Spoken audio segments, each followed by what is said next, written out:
شروع اللہ کا نام لے کر جو بڑا مہربان نہایت رحم والا ہے۔ اے پیغمبر صلی اللہ علیہ وآلہ وسلم، جب منافق لوگ تمہارے پاس آتے ہیں تو ازراہ نفاق کہتے ہیں کہ ہم اقرار کرتے ہیں کہ آپ بے شک اللہ کے پیغمبر ہیں، اور اللہ جانتا ہے کہ در حقیقت تم اس کے پیغمبر ہو، اور اللہ ظاہر کیے دیتا ہے کہ منافق یقیناً جھوٹے ہیں۔ انہوں نے اپنی قسموں کو ڈھال بنا رکھا ہے اور ان کے ذریعے سے لوگوں کو اللہ کی راہ سے روک رہے ہیں۔ کچھ شک نہیں کہ جو کام یہ کرتے ہیں برے ہیں، یہ اس لیے کہ یہ پہلے تو ایمان لائے پھر کافر ہو گئے، تو ان کے دلوں پر مہر لگا دی گئی، سو اب یہ سمجھتے ہی نہیں۔ اور جب تم ان کے تناسب اعضاء کو دیکھتے ہو تو ان کے جسم تمہیں کیا ہی اچھے معلوم ہوتے ہیں،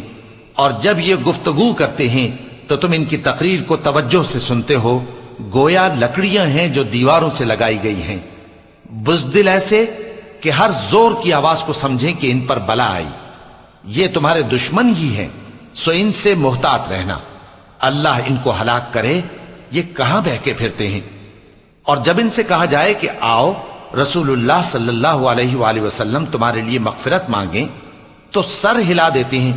اور تم ان کو دیکھو کہ تکبر کرتے ہوئے رکے ہی رہتے ہیں۔ تم ان کے لیے مغفرت مانگو یا نہ مانگو، ان کے آگے برابر ہے، اللہ ان کو ہرگز نہ بخشے گا، بے شک اللہ نافرمان لوگوں کو ہدایت نہیں دیا کرتا۔ یہی ہیں جو کہتے ہیں کہ جو لوگ رسول اللہ صلی اللہ علیہ وآلہ وسلم کے پاس ہیں ان پر کچھ خرچ نہ کرو یہاں تک کہ وہ خود بخود بھاگ جائیں،